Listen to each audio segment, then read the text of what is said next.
নাসিরউদ্দিন পাটোয়ারি কিন্তু সেদিন নির্বাচন কমিশনে গিয়ে বলেছেন যে শাপলা প্রতীক না দেবার কোনো আইনগত যুক্তি তারা নির্বাচন কমিশন আমাদেরকে দেখাতে পারেনি। ফলে আমরা এখন পর্যন্ত শাপলা প্রতীকে অটল আছি।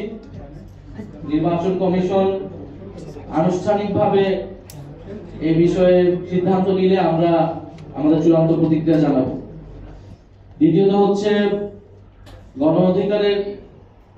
অধিকার পরিষদের সাথে যেটা সংযুক্তির বিষয়টা, সেটা আমরা বলেছি সেটা আলোচনার পর্যায়ে রয়েছে। সেই বিষয়ে কোনো সিদ্ধান্ত হলে আমরা আনুষ্ঠানিকভাবে আপনাদেরকে জানাবো।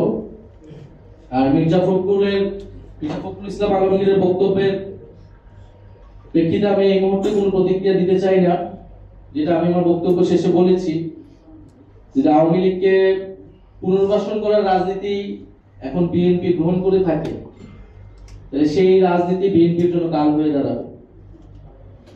ফলে আমরা বলবো যে বিএনপিকে আমরা গণ অভ্যুত্থানের অংশীদার মনে করি, আমাদের ফ্যাসিবাদ বিরোধী লড়াইয়ের অংশীদার মনে করি।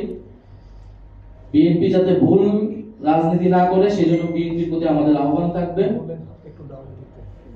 বাংলাদেশকে নতুন করে গঠন করতে হলে বাংলাদেশের সংস্কার, বিচার এবং বাংলাদেশের পুনর্গঠন প্রশ্নে এখানে আওয়ামী লীগ যে সকল বৈদেশিক শক্তির সমর্থনে দেশে ক্ষমতায় ছিল, জনগণের বিরুদ্ধে গিয়ে তাদের সাথে আপোষ করে আসলে বাংলাদেশের রাজনীতি করা সম্ভব নয়।